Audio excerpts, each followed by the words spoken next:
Blowing Bubbles afgesloten. De Bongerd ontvangt vignet.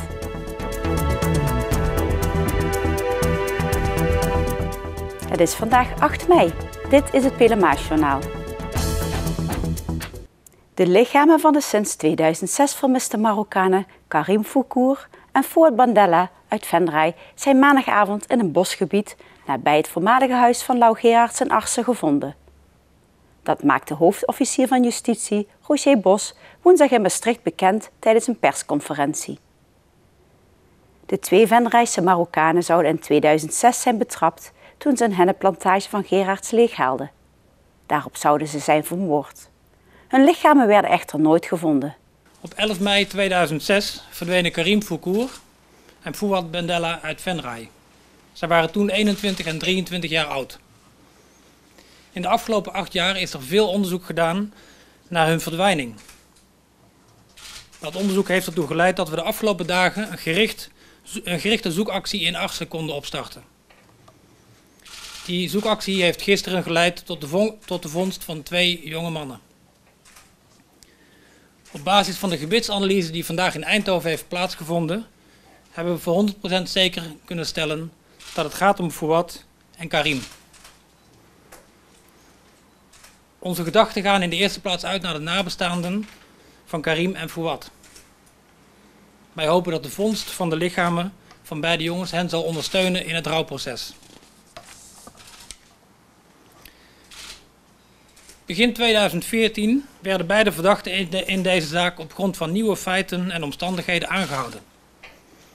De gevangenhouding werd op 25 april jongsleden door de rechtbank bevolen. Beide verdachten zitten op dit moment vast op verdenking van betrokkenheid bij het overlijden en het verdwijnen van de beide jonge mannen. Voortgaand onderzoek leverde nieuwe informatie op over de locatie waar de lichamen van beide slachtoffers zouden liggen. Daarop is de zoekactie enkele dagen geleden in Arsen begonnen. Om op de locatie geen sporen te beschadigen, is er na voorbereidend werk met groot materieel heel minutieus de grond afgegraven. Dit is gebeurd onder leiding van een archeoloog van het NFI. En er zijn röntgenopnamen gemaakt van de bodem om de bodemsamenstelling goed in beeld te kunnen krijgen. De graafwerkzaamheden werden ondersteund door medewerkers van het NFI, door politiemensen van de landelijke eenheid en uiteraard door de mensen van het onderzoeksteam die al jaren met deze zaak bezig zijn geweest. De lichamen zijn gisteren in de loop van de dag overgebracht naar het AZM, het ziekenhuis in Maastricht. Daar zijn gisteren de lichamen forensisch en radiologisch gescand. De resultaten daarvan worden bestudeerd en zullen eveneens onderdeel uitmaken van het strafdossier. De 2 verdachten zijn vanochtend in de cel geconfronteerd met de resultaten van de zoekactie. Tot vanochtend zaten de verdachten in de beperkingen, waardoor ze geen contact konden hebben met de buitenwereld. Die beperkingen zijn nu niet meer van kracht. In het belang van de nabestaanden en de geschokte rechtsorde hebben wij ervoor gekozen om u vandaag deze informatie te geven met betrekking tot de resultaten van de zoekactie. Over het strafrechtelijk onderzoek kunnen we verder geen nadere informatie geven. De zaak wordt door de rechtbank behandeld en gaat op 16 juni verder. 16 juni is een regiezitting waarin de rechtbank de wensen van de advocatuur en de wensen van het Openbaar Ministerie zal inventariseren en daarna een datum bepalen waarop de zitting kan worden gehouden. Onze verwachting is dat dat op korte termijn na 16 juni gaat plaatsvinden. De zaak kwam weer aan het rollen doordat Gerards in de gevangenis informatie over de moord zou hebben opgebiecht. Sinds vorige maand zitten hij en zijn medeverdachte Geert G. weer vast. De familie van de 2 Venrayse Marokkanen is dinsdagavond geïnformeerd.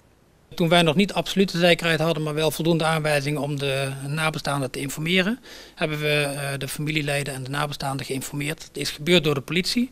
De familierechercheurs hebben intensief contact gehouden al die tijd en die hebben die boodschap, die vreselijke boodschap uiteindelijk bij de familie overgebracht. Nou, u kunt zich voorstellen dat het een hele emotionele aangelegenheid is als je te horen krijgt dat je zoon uiteindelijk overleden is. Maar zij waren ook blij met het feit dat er in ieder geval duidelijkheid was over deze situatie. En we hopen dat zij in de verwerking van hun rouw steun hebben aan het feit dat de lichamen op dit moment geborgen zijn. Karim Fourkour en Fouad Bandella worden tijdens het vrijdaggebed herdacht in een moskee in de wijk Brukske. In de Engelse tuin in Venray vond dinsdagavond onder grote belangstelling de afsluitende ceremonie plaats van de International Blowing Bubbles Day. Op deze dag werden over de hele wereld zeebellen geblazen, om iemand te gedenken, voor wereldvrede of gewoon voor de lol. Flip Looyen is kunstenaar en creatief therapeut in een psychiatrische instelling voor volwassenen.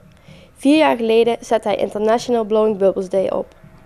De International Blowing Bubbles Day is ontstaan vanuit het idee dat je dingen kan loslaten in je eentje. En dat is een prettig gevoel, hè, als je in je eentje iemand gedenkt. Maar als je het met elkaar doet en als je weet dat het over de hele wereld gebeurt, dan heb je een gevoel van verbondenheid die, ook in de praktijk blijkt wel zo te zijn, dat het heel bijzonder uitpakt. Mensen voelen zich echt gedragen. En dat vind ik een mooi idee. En dat is eigenlijk het oorspronkelijk uitgangspunt. Bestuurslid Carla Klevers was nauw betrokken bij de organisatie. Flip is een oude klasgenoot van mij en ik ben eigenlijk bij de geboorte geweest van de International Blowing Bubbles Day. In de zin dat wij op school voor het eerst samen bellen geblazen hebben en dat was zo leuk dat we dat in ieder geval geprobeerd hebben elk jaar te herhalen. Toen ik bij de Engelse tuin kwam en toen vond ik het heel leuk om de afsluitende ceremonie hier in de tuin te doen. Dus ik heb Flip gevraagd of hij dat leuk vond. En hij had daar zin in en toen hebben we dat samen georganiseerd. En dit is dan het resultaat. Tijdens de afsluitende ceremonie zorgde MMSK Sint-Petersbanden voor de muzikale noot. Dichteres Ans van Kessel uit Stevensbeek, lid van het literair café Venray, droeg na de opening een gedicht voor. Zij schreef het speciaal voor deze ceremonie in het thema tijdelijkheid, sterfelijkheid en vergankelijkheid. Ja, ik vind het gewoon heel leuk, heel ontspannen en gewoon een samen zijn van mensen in een hele mooie omgeving met al die kunst erbij. En een mooie tuin. Dus ik vind het wel heel plezierig. Blowing Bubbles Day was een groot succes. In de Engelse tuin staan de komende tijd een groot aantal nieuwe activiteiten op stapel. We hebben nog een aantal leuke evenementen die plaats gaan vinden. We hebben wat jonge bands die hun eigen muziek komen spelen. We hebben een doedelzakspeler, dat lijkt me ook heel bijzonder. En we hebben een beeldhouwworkshop van 2 dagen waar mensen zich kunnen inschrijven om ook echt mee te doen. Maar waar ook ruimte is om te komen kijken wat anderen dus doen. Ontdek je eigen kunstenaar, zal ik maar zeggen. Dat lijkt me ook heel leuk. En er komt een voorleeslunch. We gaan eerst met de gemeente een soort pilot doen. En dan met een openbare voorleeslunch. Met medewerking van het literair café. Dan lopen mensen dus rond in de tuin en dragen gedichten voor. En andere mensen kunnen dan ondertussen een boterhammetje opeten.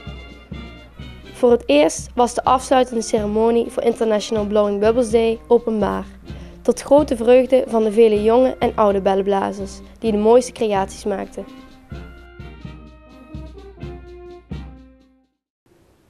Oostrum heeft de grootste werkgelegenheid van de 13 kerkdorpen in de gemeente Venray. Doordat het nieuwe bedrijventerrein De Blakt geheel bij Oostrum is gevoegd, steeg het aantal banen explosief. In de afgelopen 3 jaar nam de werkgelegenheid toe van 2174 naar 3618 banen. Ook voor de komst van De Blak telde Oostrum al de meeste werknemers, vooral door de aanwezigheid van grote zorginstellingen als Dichterbij en de Rooise Wissel. Basisschool De Bongerd in Venray heeft het landelijk vignet Gezonde School behaald. Het vignet Gezonde School is een erkenning voor scholen die de gezondheid van leerlingen verbeteren. Met het vignet wil de school aan leerlingen en hun ouders laten zien dat zij de gezondheid van leerlingen en leerkrachten erg belangrijk vindt. We denken sowieso in de huidige maatschappij dat het naast rekenen, taal en lezen ook heel belangrijk is om daar aandacht aan te besteden. Dat kinderen voldoende bewegen, goede voeding hebben en dat we daar ook extra aandacht aan besteden is voor ons de verantwoordelijkheid ook van de school. Werken aan gezondheid op school loont. Het draagt bij aan betere schoolprestaties, minder schooluitval en een gezondere leefstijl. Het vignet werd donderdagmiddag feestelijk onthuld in het bijzijn van burgemeester Hans Gielissen. Dansdocente Jorianne Jansen zorgde ervoor dat de kinderen en de docenten met de voetjes van de vloer gingen. De Bongerd is trots op het behalen van een vignet. Ja, daar zijn we zeker trots op.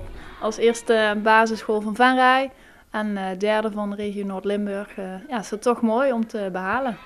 Voortaan een appel, maar geen snoepjes meer. In de pauze is het inderdaad groente of fruit en ook voor de leerkrachten geldt dat. Die geven het goede voorbeeld inderdaad. Ja. Vanaf nu hangt op de gevel van de school het logo Gezonde School. Tot zover dit Pelemaasjournaal. Tips kunt u mailen naar de redactie. Deze uitzending wordt herhaald tot en met vrijdag 6 uur 's avonds. Vanaf maandag is het journaal er weer op de dagen dat u gewend bent van ons. Weer of geen weer, bij ons is het altijd vakantieweer.